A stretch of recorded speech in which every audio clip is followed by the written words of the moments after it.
Get ready to hear the truth about America on a show that's not immune to the facts with your host, Dan Bongino. All right, welcome to the Dan Bongino Show. Producer Joe, how are you today? Hey, it's Monday. I'm doing great. What else? How else could I do, man? Monday, yeah, I love it, yeah. You caught me off guard with that. I was waiting for a little bit of a different response. Last night, my air conditioner broke, so I had to sleep in the Florida heat. Oh, Dude. Man, it was rough. My wife loved it. She thinks I keep, the common husband and wife fight about it's too cold, it's too hot. And Yeah. She loved it. She was like, it was great. I slept like a baby.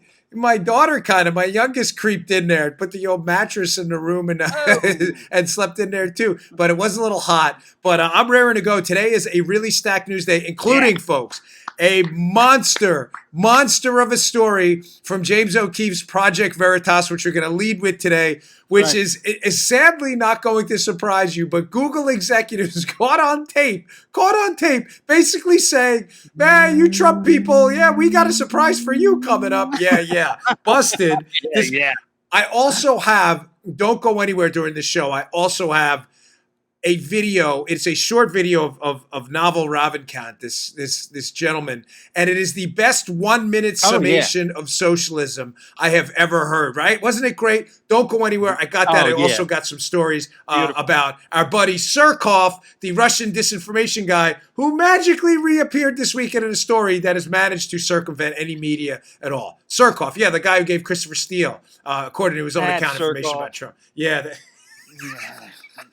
Don't go anywhere. All right, today's show brought to you by our buddies at G-Code. G-Code, the best holsters out there. Listen, I carry a firearm, have a concealed carry permit, and I would not go anywhere without my G-Code holster. These are the best, including their new Phenom in the waistband holster, which is phenomenal. It is the best holster out there. Ladies and gentlemen, for more than 20 years, G-Code has produced what people like me and many others consider to be one of the finest holsters in the industry. Today, they lead the pack. They are 100% American-made products. All materials, all components sourced here in the great old USA. The owners of G-Code holsters are military veterans. They're meticulous about quality, innovation, and workmanship. It's what you expect from our veterans. They're the best, the finest out there. Excellence drives everything they do, and every product comes with a lifetime warranty. Whether you're military, law enforcement, or civilian, G-Code has a holster for you. Check out the all-new G-Code Phenom. They're in the waistband holster. It is a game changer. For comfort and concealability, you will not find another more effectively priced holster out there. This is a must-have. Order online at range5.com. That's range, the number 5.com, range5.com. Use promo code Bongino for 15% off. If you have a firearm, you need a G-Code holster. Go to G-Code, promo code Bongino, 15% off. That's range5.com, range5.com, promo code Bongino for 15% off. All right, let's go. So, Project Veritas, James O'Keefe's operation where they do a lot of undercover video. James O'Keefe has an explosive story today about Google. Now, rather than explaining to you the whole story, I will have the link, by the way, the Project Veritas link in the show notes today. Please go there and read this and watch the whole video yourself. It is upwards of 25 minutes long. It's worth your time. Here's one of the key takeaways from this video. Now, a little background on it.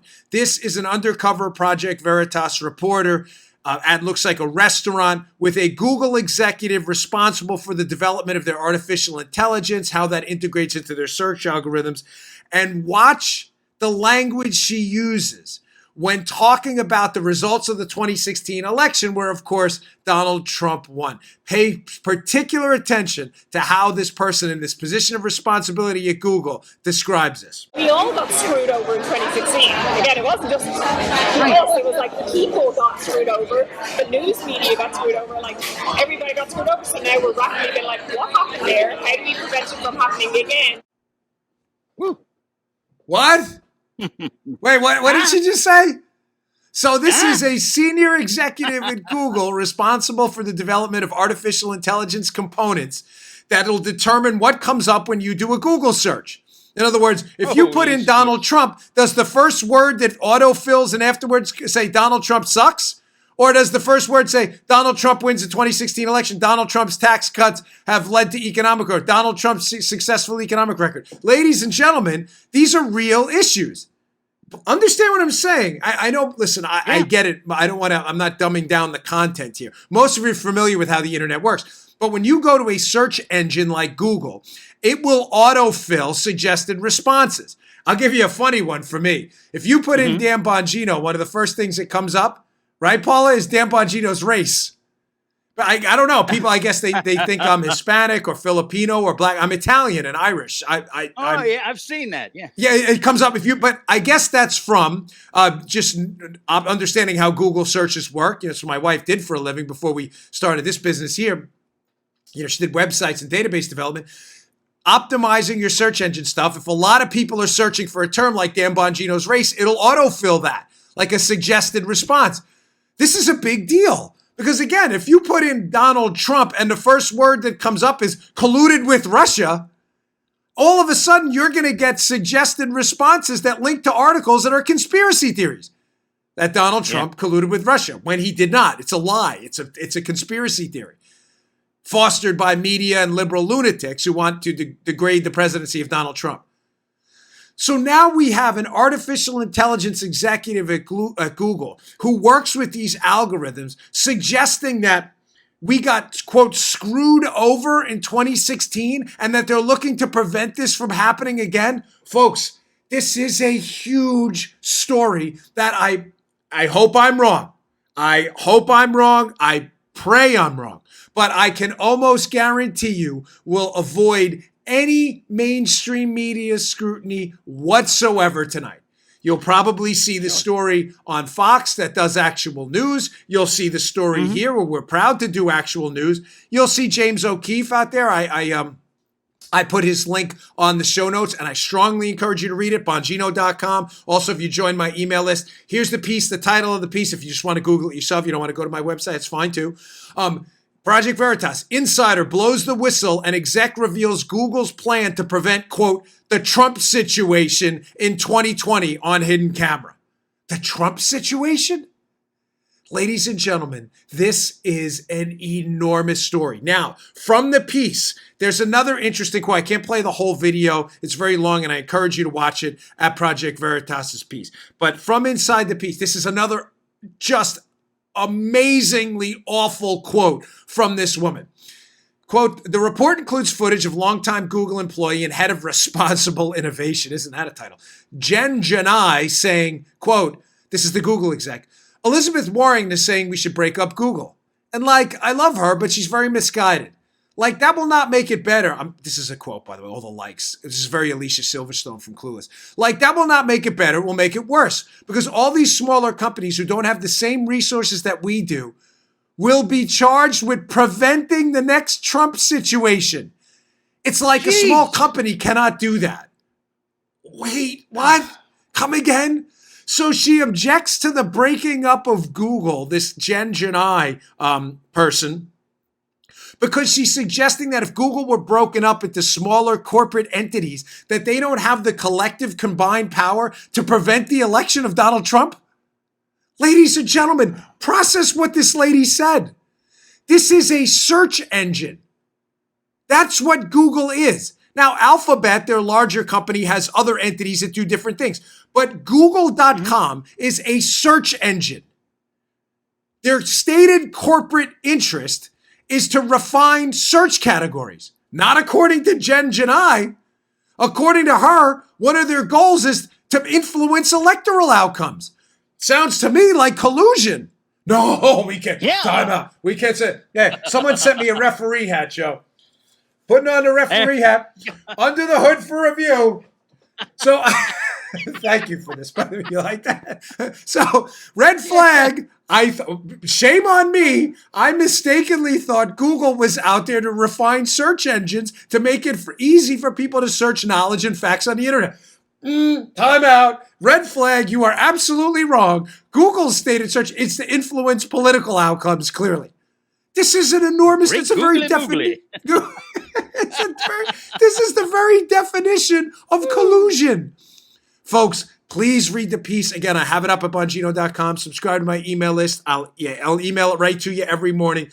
It is worth your time. It is worth your time to watch this video. There is some devastating stuff in there. They also talk about what I just kind of gave you a little bit of an analogy about how the fill-in terms work on search. But they actually give, within the Project Veritas piece, a couple of examples from allegedly some Google internal documents where they fill in some of this stuff. One of them is like Donald Trump's emails, and it'll link to Donald Trump stories about Donald Trump Jr.'s emails about the Russian thing, the meeting. But then it has another like Hillary Clinton's emails, and it's all blank. In other words, it won't send you to Hillary Clinton's email stories. You understand this is the very definition of gaslighting, corporate propaganda. But this story, I can almost guarantee you, will go nowhere in the mainstream media because they're not interested. They're not interested in the corporate collusion with. That's right. Wait, what do I hear? That's what we are? Crickets. Crickets. We will absolutely hear crickets. I'm going to get a fake cricket for the desk here. Don't send fake crickets, please. I will get one cricket. For the big fake cricket that put up on. That's what you'll hear on the media today. Now, it reminds me of what we talked about last week. Josh Hawley, Republican senator from Missouri, who had proposed some legislation. Now, we discussed it on last week's show. Please listen to last week's shows. I thought were really good. We produced some good content for you. But there was a Republican senator proposing a bill to combat this. I had some objections to it. The essence of it was this. Platforms like Google, Twitter, YouTube, and Facebook have some immunity from lawsuits because they're platforms, not publishers, or so they state. In other words, if you publish information like the New York Times and you publish defamatory information, the New York Times can be sued.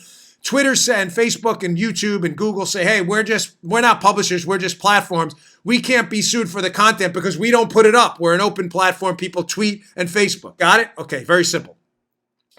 Hawley's proposed some legislation to take some of that away if they can't prove they're not politically biased. I know that sounds great. I like Josh Hawley a lot, but I had some objections to it, which I discussed on last week's show. But I did not propose to you a solution. I've been thinking about this all weekend, and I think a way to combat this, and something someone should put out there right away, is, we have these airline passenger bill of rights, and I'm not really a huge fan of a lot of these things. I don't like government interference in the free market for a lot of reasons, folks. It usually doesn't work and backfires. But I think a good idea would be to formulate an internet users or a consumer of these platforms bill of rights. And one of the better suggestions that I've seen and heard out there, and I'd like to incorporate into a solutions platform of my own, Joe, is this very simple. There should be a user's bill of rights for this. And if you are a user, a consumer, or a provider of content on these platforms like YouTube, very simply, Joe, if your political information like my show is demonetized, which happens on YouTube all the time, by the way, this Bill of Rights, there should be an enforceable Bill of Rights with a private right of action that says, listen, if you can't explain to me a reason why you deleted my conservative content, or you demonetized it on YouTube, or deleted it from Twitter, or banned me from running ads, if you can't provide a clear reason in your stated terms of service that is not related to politics, then I should have the private right of action to sue. Fair enough? I think there's patients' bill of rights, there's airline passenger bill of rights. This is the way to combat this stuff, to create some bill of rights for these users on these platforms, where at a minimum, if they are going to discriminate on political content, they have to provide you an in-writing reason, whether email, DM, or notification to your YouTube account, what exactly you did, how to correct it, and what precisely you violated in a precise reason. That's the way to fix this stuff tomorrow. Because they'll never put that in writing. Why, Joe? Obviously, because the reason they're doing it is political, as we find out from this Google executive who opened up on tape. Check out this story from Project Veritas, ladies and gentlemen. It is absolutely devastating for them. All right, listen, don't go anywhere. This is possibly the best summation of socialism versus capitalism I've ever heard.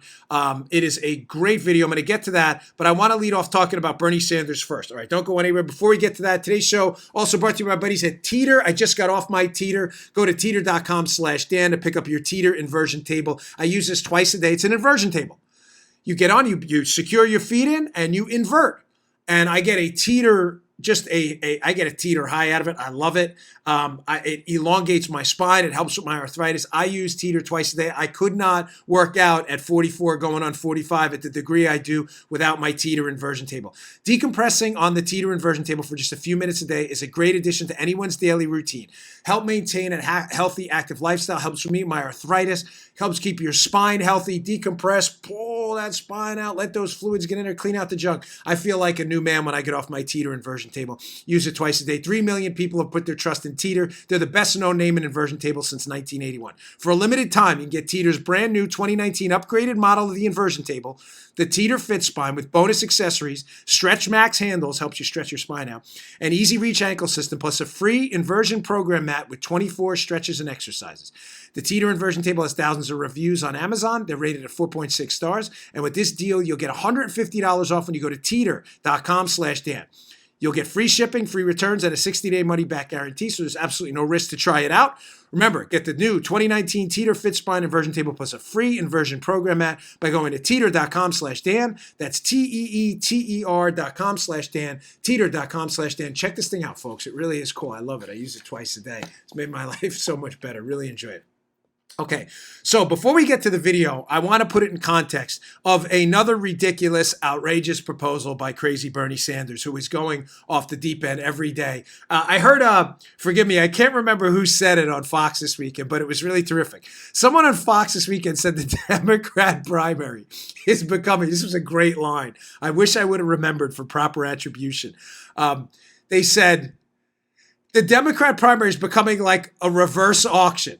You know, like an auction, Joe? Here, 25, 25, here, 30, we got a 30, we got here, 30, 30, 30, 30, do we got a 4, we got a 4, here, 40, 40, 40, remember, you know how these auctions people, it's a reverse auction. It's like, here, we're going to give away free God, here, we're going to give away free money, here, we're going to give away our food stamps, everybody, here, we're going to give away free medicine, everybody. This is what it's like. And they're all want to, like Elizabeth Warren's like, free medicine times 10. Then Bernie says it's like, for free healthcare, and then Cory Booker says, free healthcare for illegal immigrants too, and then Pete Buttigieg, free healthcare for space aliens too. Well, we don't have space. Well, what if they visit? We have to take care of them too. This is what it is, a reverse auction. It was the greatest line ever. Donald Trump, the President Trump, you need to find that and put that out on your Twitter feed. It is so right, and everybody thinks in stories, narratives, and analogies, and that so nails it. It is a reverse auction to give away more of what? Your money. The government doesn't make anything. It doesn't create anything. The government's not a private free market entity. The government gets its assets and its money from you. So the Democrats are in a reverse auction to give away more of your money to other people, which is really outstanding that moderate Democrats haven't figured this out yet. You know, the great Milton Friedman line that, you know, the big joke of government spending is, your neighbor thinks there's, the neighbor thinks you're spending your money, but you know your other neighbor says the same thing. In other words, it's every neighbor spending other neighbor's money. The joke is your neighbor's paying for it, but the other neighbor says the same thing. In other words, it's everybody spending everybody else's money on everybody else. It's your money. No matter which way you cut it, it's your money. So here's video of Bernie Sanders, who now proposed over the weekend, hat tip Face the Nation. He was on Face the Nation, and this is about a minute cut, and he talks about not only free healthcare, but now, Joe, he wants to institute a financial transactions tax on basically every stock, bond, and derivatives trade in the country. Yes, to wipe out everybody's student debt. Listen to this cut. Our message of guaranteeing healthcare to all people resonates with a significant majority of people who are going to vote Democratic. I think making public colleges and universities tuition free and very substantially lowering student debt, which is an incredible burden on an entire generation of people, is going to win us a lot of support. Okay. Yeah. So let's just distill this down to what he just said. So now, Joe, listen, I don't know Joe's personal finances. Obviously, we're friends, but, you know, everybody has private business, and Joe and I don't talk like that. But I know generally that Joe is not Bill Gates, and neither am I. So Joe now, Correct. who has taken the responsibility for little Joe to pay for his education, now Joe, go to Bernie Sanders, you're not only going to have to pay for little Joe, you're going to have to pay for Joey Bag of Donuts, your next door neighbor, and his little Joe's education too. So now not only with me, not only did I have to pay off, did we just pay him? Paula, did we just pay off our student debt? Yeah, we did. Not only, which was substantial. Wow. Remember, I hate talking about it drives me crazy. Anyone else talk about their education is usually an idiot. But for the sake, I'm going to make an exception for the sake of this because we're talking about finances, not, look how smart I am. I went to school.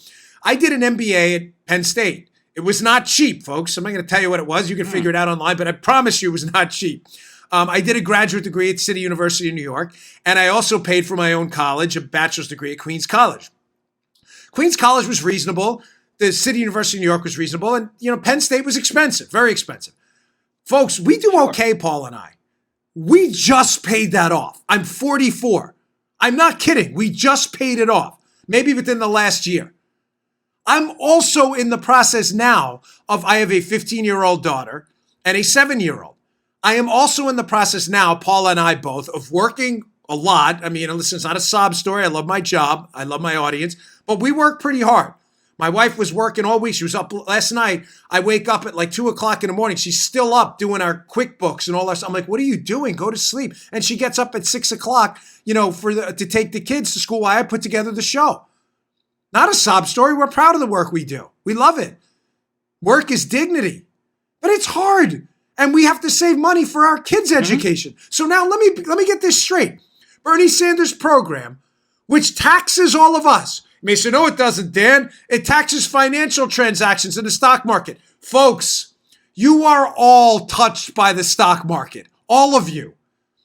The businesses you work for that trade in stock, many of them that are publicly traded, the businesses that hire these people, this is going to be a cost. It is going to decrease their market cap. It is going to decrease their ability to sell their stock and raise money for new companies that have IPOs out there. It is going to make it difficult for them to acquire debt and grow. You have pension funds for middle-class America that are heavily invested in stocks and bonds. This is a tax on you. Bernie Sanders talks about it like everybody listening is some kind of financial idiot. We're going to tax financial transactions. We are only taxing rich people and the bonds and the derivatives. This will not touch middle-class America. Mr. Bernie, you realize pension funds, CalPERS, state pension funds are invested heavily in the market, right? And that people work for these businesses that issue stock to raise money, to grow, to give their workers raises and produce better products. I don't care. I am not talking about that. I hate the rich people and they will pay. Bernie, that's just not true. I don't care. People will die if we don't pay. This is Bernie said. This guy talks to all of you like you guys and ladies are idiots. You think it's free money. We're going to tax financial transactions, but don't worry. Nobody's going to. And their point is, think about how ridiculous his point is. So he needs about $1.6 trillion to pay off everybody's student loan in America. Keep in mind, after you've already paid your own and you're saving for your kids, now you got to pay for your neighbor's college too. I'm not interested. Go pound sand. I'm sorry. I love my neighbor. I'm not paying for your kids' college. I'm not interested. I got my own kids' college to worry about and my own and Paula's too. Paula went to an elite business school in New York. I'm not kidding. I was kind of jealous when I first met her. She did. She went to like one of the best business schools in the country. That's why she's so smart. We got to pay all that up. But Bernie's point is ridiculous. This is only for the rich. We are not taxing the middle class. Well, Bernie, if it's only for the rich, how are you going to get the money? The rich don't have enough money and don't trade enough to raise that kind of money to pay it off. That's not what I said. It's going to affect the rich middle class too. You just said it was the middle class. Now you said it was the rich. I'm trying to gaslight your dopey. This guy is lying to you. Your neighbor thinks you're paying for it, and you think he's paying for it. You're all paying. This is a reverse auction. This is like the stupid auction. This is the auction for stupid people. Here, 25, 25, here, 45. We're going to take your money. We're going to take your. It's like Oprah. Remember Oprah used to do, and a car for you, and a car and everybody's like in the audience clapping until they realize that they stole everybody's car in the audience and they're giving everybody's car to someone else. Then they're like, a car for me? That's my car you just gave away. It's your money. Bernie is counting on you. He needs you to be a moron. If you're a moron, you believe this stuff. We're going to pay off your student loans. Kids, you are going to pay off your student loans. Listen to me. Every debt is paid off by the debtor or by the creditor. Do you understand this? Friedman has said this. This is not complex. If I lend Joe money and Joe pays me back, Joe, the debtor, paid me back. His debt is paid. If I lend Joe money and he doesn't pay me back, Joe's debt is paid. By who? By me, the creditor. All debts are paid. There's no money fairy. There is no money fairy. I don't care what Bernie tells you. There is no money fairy. Ever. If your student debt is going to be paid, it is going to be paid by you. There's no way around it. Either through taxes, lower economic growth, or by you paying back your own debt yourself. There is no money fairy. Now, in one of the best summations, hat tip, forgive me if I'm saying his name wrong, by the way, Naval Ravikant. I saw this on Twitter. It is a quick 1-minute video, and it is a synopsis of commentary by probably one of my favorite commentators of all time, Nassim Taleb. I highly recommend his books. I've never met this man. I have no financial interest in his enterprise at all. I think he's N Taleb, Taleb on Twitter. His commentary is spectacular. He wrote the book, which I bring up often to the chagrin of Joe, The Black Swan. He also wrote Skin in the Game, which is his recent book. The Black Swan is a transformative piece of literary work. It's amazing. You can't read the book and see the world the same way again. Taleb is a great commentator on things. He really gets it in many ways. Everything from history to economics. This guy's summarizing what Taleb has said about, folks, the difference between free markets and socialism, and why principles, you may be shocked by me saying this, but why principles of so-called socialism may work at small degrees of organization, but as you get bigger and bigger, they fall apart. Listen to this explanation. We come back, we'll talk about it. Socialism comes from the heart, right? We all want to be socialist. Capitalism comes from the head, because there are always cheaters in any system. Yes. And there's incentives in any system. So when you're young, if you're not a socialist, you have no heart. When you're older, if you're not a capitalist, you have no head, right? You haven't thought it through. So I understand where it comes from. I always liked Nassim Taleb's framing of this, where he said, with my family, I'm a communist. With my close friends, I'm a socialist. At my state level politics, I'm a Democrat. At higher levels, I'm a Republican, and at the federal level, I'm a libertarian. Right? So basically, the larger the group of people you have massed together who have different interests, the less trust there is, the more cheating there is, the better the incentives have to be aligned, the better the system has to work, the more you go towards capitalism. The smaller the group you're in a kibbutz, you're in your commune, you're in your house, you're in your tribe, by all means, be a socialist. With my aunts, with my brother, with my cousins, with my uncles, with my mom, with my family, I'm a socialist. That's the right way to live a loving, happy, integrated life.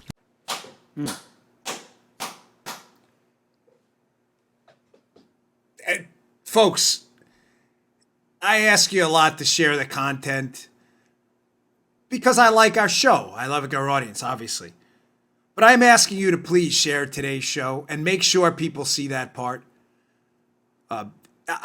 I can't explain it any better. Taleb is on Econ Talk, another good podcast I listen to by Russ Roberts. Taleb's been on there quite a bit, and he talks about this with Russ Roberts on a number of different episodes. But he talks about how the principles of socialism, collective top-down management, top-down control of everything from the means of production to people's economic freedom and liberty and what they can and can't do. That socialism, ironically, folks, works at lower levels of organization. I mean, think about what he said, right? In your own family, he says, in my own family, I'm a communist, right? And there are parts of that, Joe, that's true. Right. If you think about it from a levels of organization and management perspective, right? Yeah. Communists, we run everything. You listen to us. We control the means of production, right? In your house, Joe, when you raised little Joe, when I raised my 2 daughters, right? It's not a democracy. You don't say to your 7-year-old, like, hey, what do you want to do? Hey, I want to pour bleach in the pool and jump in and see how it's going to work. Very, very bad idea, kids. Bad idea. Like, that's so, you could kill yourself. You don't let them, well, we're going to vote on it. We're not voting on that. We're not voting on that. I'm not voting on a 5-year-old being allowed to eat a gumball this big they could choke on. But I want it. It'll taste good. I'm not letting you do that.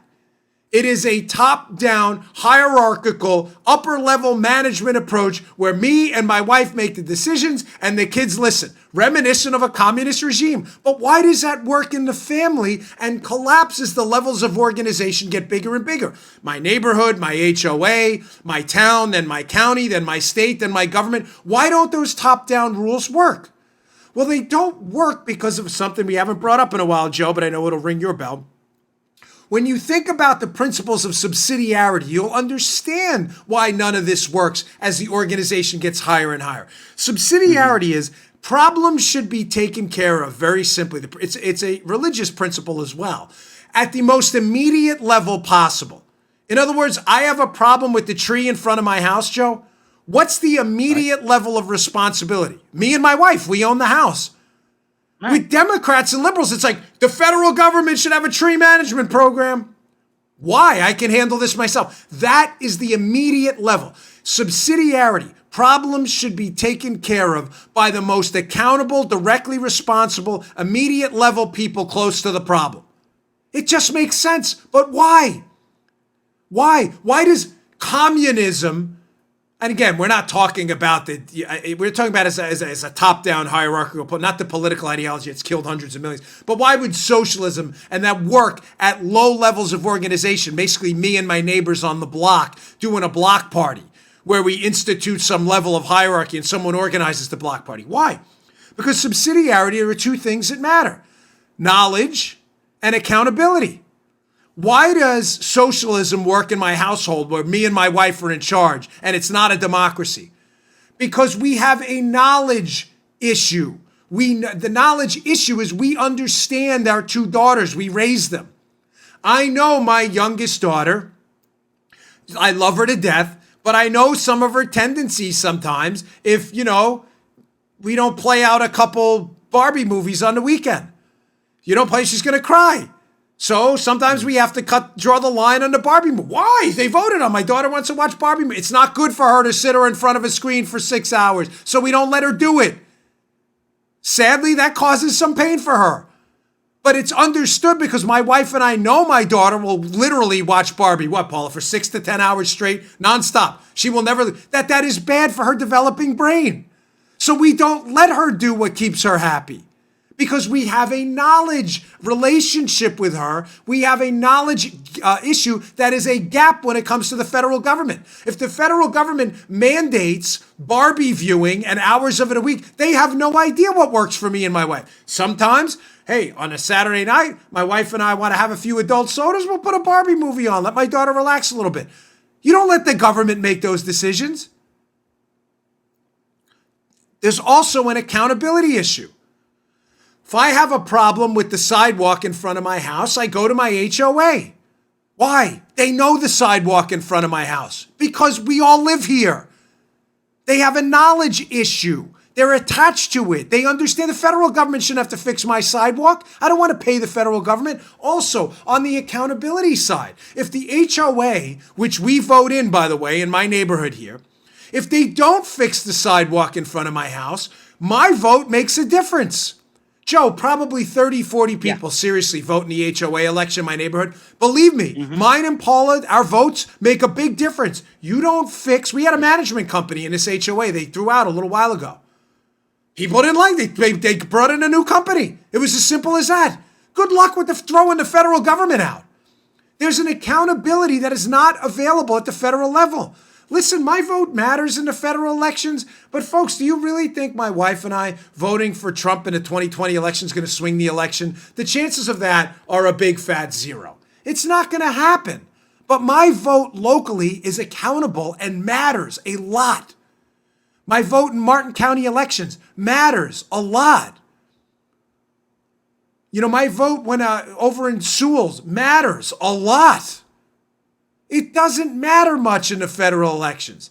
Not that you shouldn't do it, but I'm not as accountable there. They're not as accountable to me because I'm one of 30 plus million people who are going to vote in a certain way. You dig? But with my HOA, I'm one of 30. I matter. My knowledge matters. Their knowledge matters. I just wish more people, college years and moderate to left-leaning Democrats, would consider what I'm saying. If you want to hear it from, more eloquent people who say, read Capitalism and Freedom by Friedman. Read The Black Swan. Read any of the works by Thomas Sowell about accountability, Vision of the Anointed. And you'll figure out what I'm telling you makes sense. Subsidiarity matters. The immediate level matters. As we get to the federal government, as Naval Ravikant just said in that piece, citing Taleb, you should be a libertarian because the federal government has no knowledge of your situation at all, no knowledge of your county, your town, your kid's school. They don't. They're dealing with the whole country, and they have practically zero accountability because your vote means nothing to them.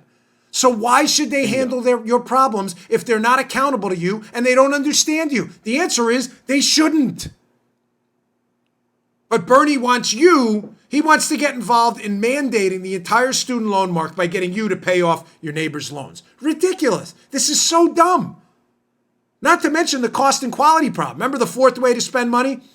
Other people spending other people's money on other people? That's the government. And when other people, the government, spend other people's money, the taxpayer, on other taxpayers, neither cost nor quality matters. So now you have a knowledge problem, an accountability problem, a cost problem. Other people don't care about spending other people's money. They don't care about the cost. It's not their money. But they don't care about the quality because they're not even paying off their loans. They're paying off other taxpayer loans. They don't care about the quality of the education. It's not theirs. This is why big government stinks. Stinks to the heavens. Levels of organization matter. That was a great piece. Hat tip to the Twitter account we put up on the YouTube account. You can go check them out.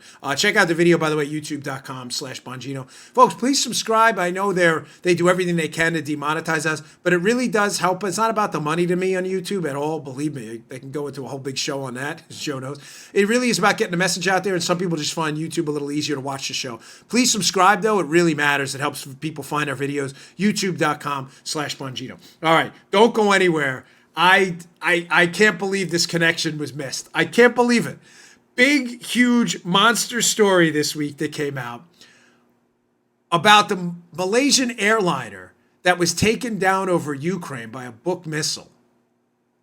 And the connections, and nobody made the connection from one of the guys who organized the transfer of this weapons technology that shot this airline. They missed it. The story's totally missed. As usual, you're only going to see it here. Don't go anywhere. Finally, today's show brought to you by our buddies at Helix Sleep. They got me through the night last night, even though the AC broke. Listen, Helix Sleep has the finest mattresses out there for the money. You're not going to find a better product to sleep on than Helix Sleep. It's like sleeping on a cloud. Excuse me. Helix Sleep has a quiz that takes just 2 minutes to complete, matches your body type and sleep preferences to the perfect mattress for you. Don't go into one of those, mattress stores. You're sitting in there all day. So when you take the 2-minute quiz online, they match it perfectly for you. You a side sleeper, a hot sleeper, you like a plush or a firm bed. With Helix, there's no more guesswork and confusion and no more compromising. Helix Sleep is rated the number one mattress by GQ and Wired Magazine, and CNN called it the most comfortable mattress they've ever slept on. Just go to helixsleep.com/Dan. Take their 2-minute sleep quiz and they'll match you to a customized mattress that'll give you the best sleep of your life. And for couples, Helix can split the mattress down the middle, providing individual support needs and preferences for each side. They have a 10-year warranty. They are so confident in their product, folks, and so am I. In fact, we have 2 of them in my house. You'll get to try it out 100 nights risk-free. They'll even pick it up for you if you don't love it, but you will. Don't worry about that. Helix is offering up to $125 off all mattress orders for our listeners. That's a lot. $125 off at helixsleep.com/Dan.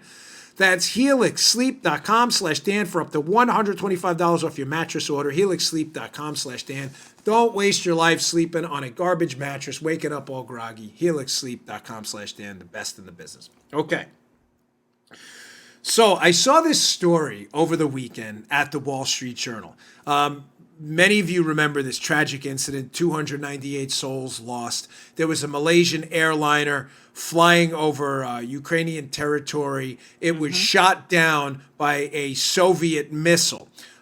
There were allegations that the Soviets transferred that missile property over to Ukrainian separatists, aligning with the Russian ideological cause, which was to take over portions of eastern Ukraine and Crimea. So this was an invasion of eastern Ukraine. And a piece in the Wall Street Journal is interesting. It's by Holman Jenkins, who does some good work over there in the tech sector. It says, Putinism in the dock for airliner shootdown.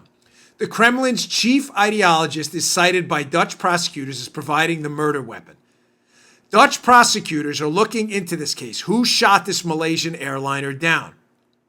Wow. And who did they come up with? It's a name familiar to Joe, but put up the first portion of this piece. Now add the murder of 298 airline passengers. A Dutch prosecution this week named 3 former Russian intelligence operatives as being involved in the deployment of a Buk missile battery across the border into Ukraine. Their efforts, get ready, folks. Their efforts were allegedly directed by one Vladislav Surkov. Wow! Surkov, where have we heard that name before? Before we get to that, let's continue with the Wall Street Journal piece. There's another portion of this I think you may find fascinating and interesting. Since 2013, Surkov has also served as Mr. Putin's special advisor on Ukraine. This places him at the center of the regime's highest risk machination. Subject to sanctions in 2014 by the Obama administration for the Crimea grab, Surkov airily replied, "The only things that interest me in America are Tupac Shakur, Allen Ginsberg, and Jackson Pollock." So, let's lay out the facts. And amazingly, this was missed by the mainstream media. So this missile, we know, took out this airliner, killing tragically 298 people. The Dutch prosecutors are looking into it. They've come to the conclusion that the transfer of that Russian missile into Ukrainian territory was being directed by Vladimir Putin's right-hand guy, Vladislav Surkov, a name we've heard before. We know also that Surkov was Putin's point man in Ukraine. Who was Surkov? First, before we get to that, let's go to this political piece. Is this the same Ukrainian enterprise that was involved in the damaging of the Donald Trump campaign? So Putin's right-hand guy is heavily involved in Ukraine. Kenneth Vogel, David Stern, Politico from 2017.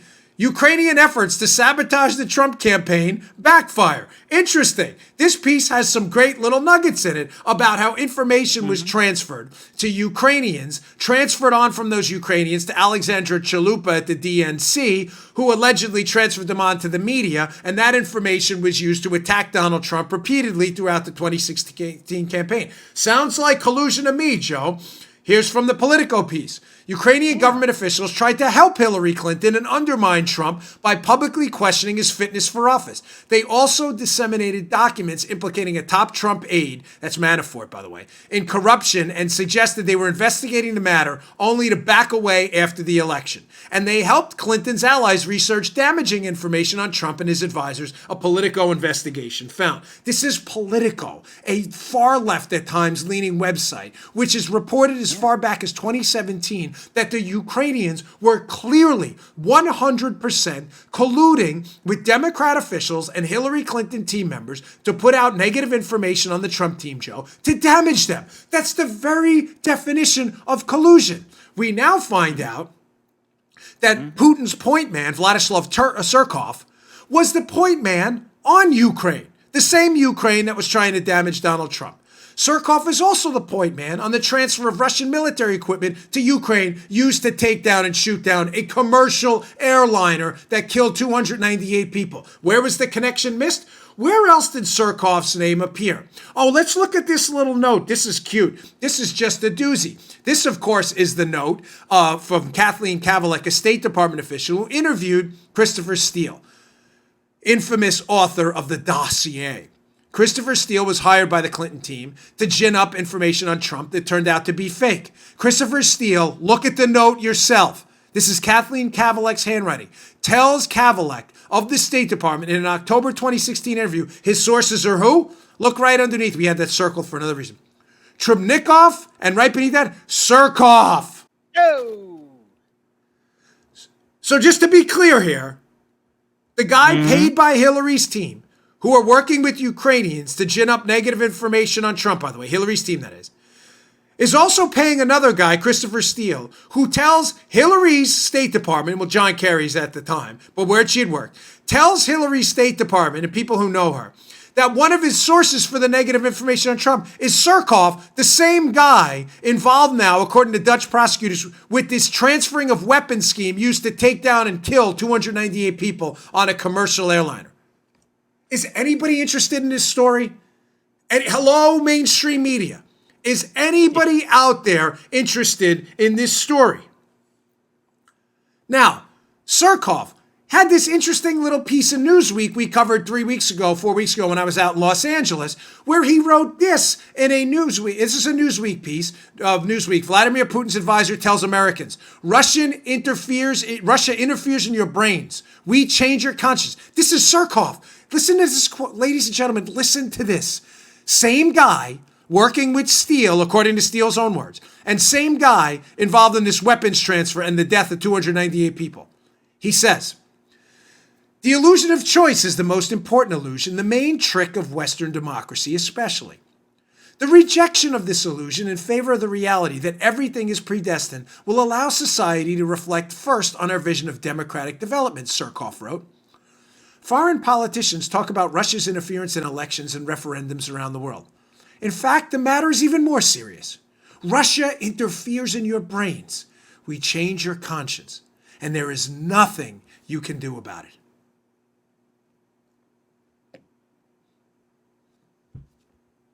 This Putin's guy, this guy is laughing at us. He was a source for Steele, according to Steele, not me. Those are the State Department's own notes. Sources, Surkov. The same guy who proudly in Newsweek professes his gaslighting abilities to propagandize the American people, saying there's nothing you can do about it, and we did nothing about it. We rolled with his disinformation through Steele and started an investigation based on Surkov's disinformation into our own president. This idiot played the Democrats and the media like a fiddle, while simultaneously, apparently according to Dutch prosecutors now, being involved in the transfer of a weapon used to slay 298 people across a commercial airliner. And he's also the point guy for Ukraine, which was responsible for a lot of the disinformation coming into America while they were working with DNC operatives and Hillary. Don't worry, media people. You're only going to get this here. And that, believe me, that gives me no joy. I'm not patting myself on the back. I'm just telling you the media is turned into a grotesque deformation of the truth. They're not interested, folks. You know, one of the great thinkers of our time was Hannah Arendt, who wrote some really amazing books and covered extensively the crimes by the Nazis as well. And anytime you're in doubt, there's always a good Hannah Arendt quote about tyranny. And I wanted to put this one up and read this to you just to show you how badly the media has failed us. You won't hear any of this stuff we're talking about anywhere else. Hannah Arendt, quote, the result of a consistent and total substitution of lies for factual truth is not that the lie will now be accepted as truth and truth will be defamed as a lie, but that the sense by which we take our bearings in the real world and the category of truth versus falsehood is among the mental means to this end, is being destroyed. Oh, wow. Dude. In other words, ladies and gentlemen, persistent lying and gaslighting, like our media is engaged in now, the danger of that is not that people are going to believe the lie. We didn't. We called the media out and we're right the whole time that collusion was a hoax. The media was wrong. this show and many others, Sarah Carter, Solomon, Hannity, we were right. Levin, we were right. They were wrong. That's not the danger. Arendt sums it up beautifully. The danger of consistent media lying is not that you'll believe the lie. It's that it'll destroy any definition of what the truth is anymore. People are wading through this fog of lies, and we're waiting. Is the truth ever going to come out? No one even knows what the truth is anymore because we don't trust the sources. The media has one job: to get you the facts and the data for you to formulate your own opinion. They have failed. In absolutely stunning, epic fashion, the media has let you down. They will not report on this, that Dutch prosecutors are now pinning this crime on Surkov, who was allegedly one of Hillary Clinton's team's sources for disinformation on Donald Trump and was a point man on Ukraine, who was also another source for the Clinton team. That will totally escape the mainstream media, along with the Project Veritas story and just about everything else we talk about on this show. You want another doozy? So we're going to end the show on today. You probably won't hear anything about this story in the mainstream media today as well. They were a little bit late to the party. I had this massive media bias alert. That's how I wrote this.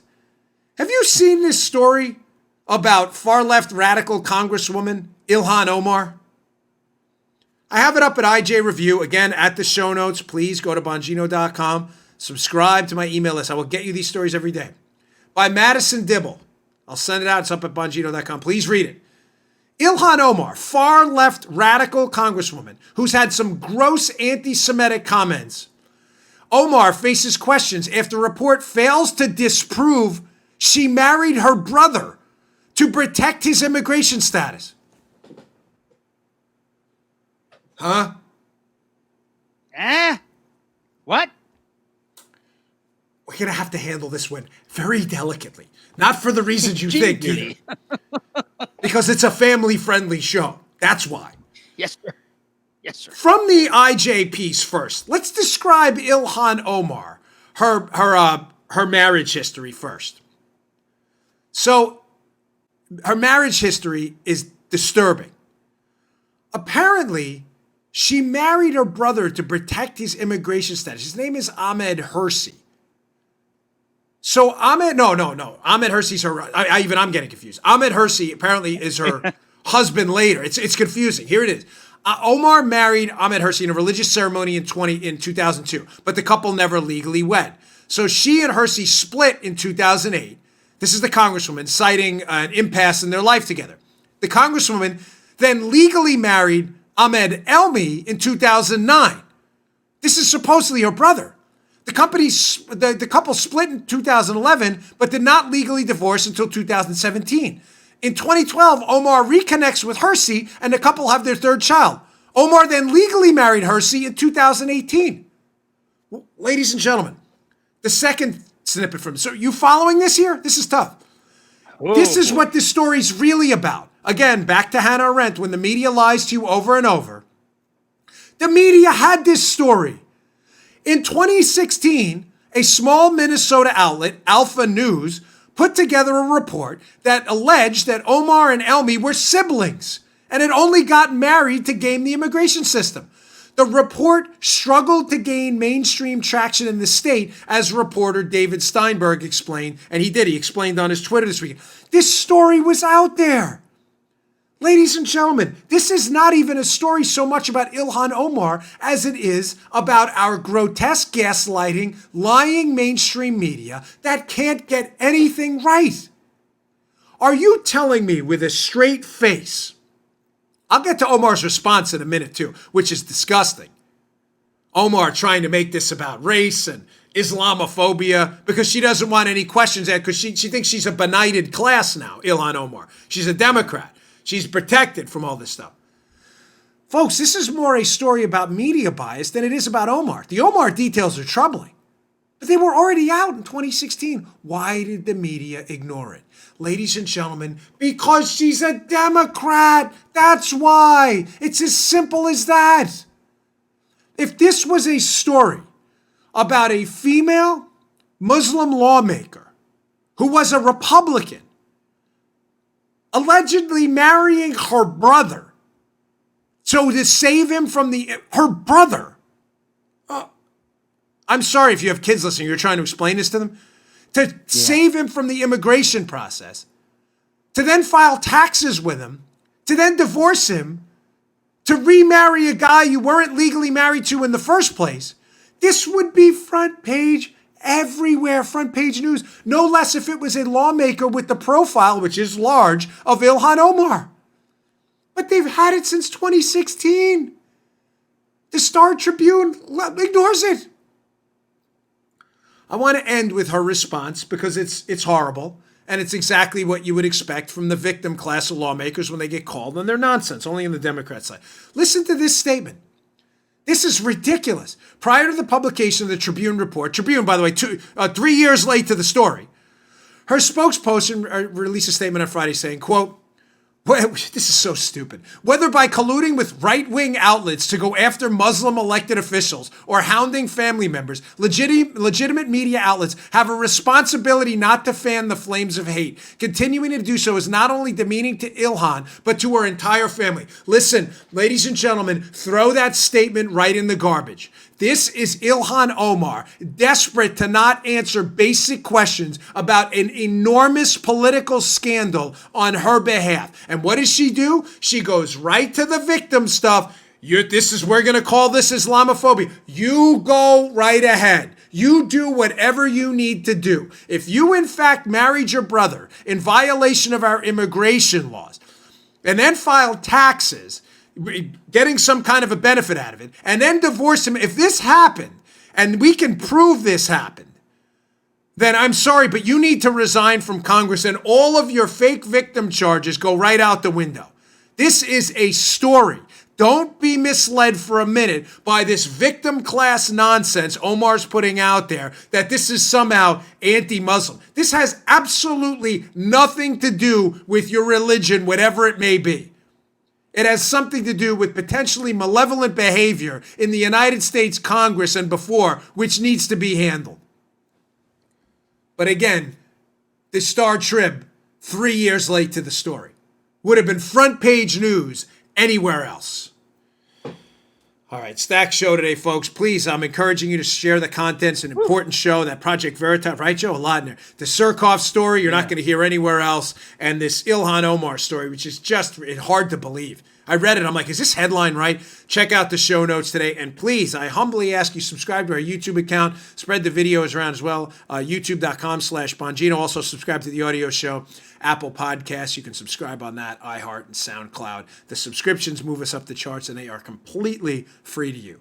Thanks a lot, folks. I'll see you all tomorrow. All right, today's show is brought to you by our buddies at Brickhouse Nutrition. They make one of the finest nutrition supplements out there.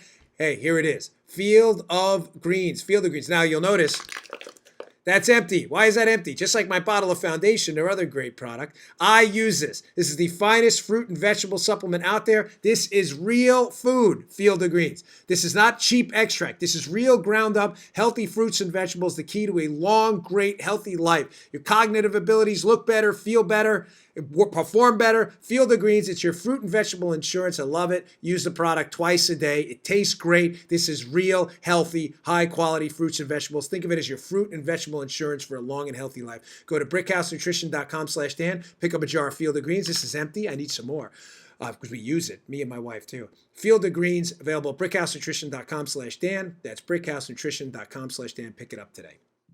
You just heard The Dan Bongino Show. You can also get Dan's podcasts on iTunes or SoundCloud. And follow Dan on Twitter 24/7 @DBongino.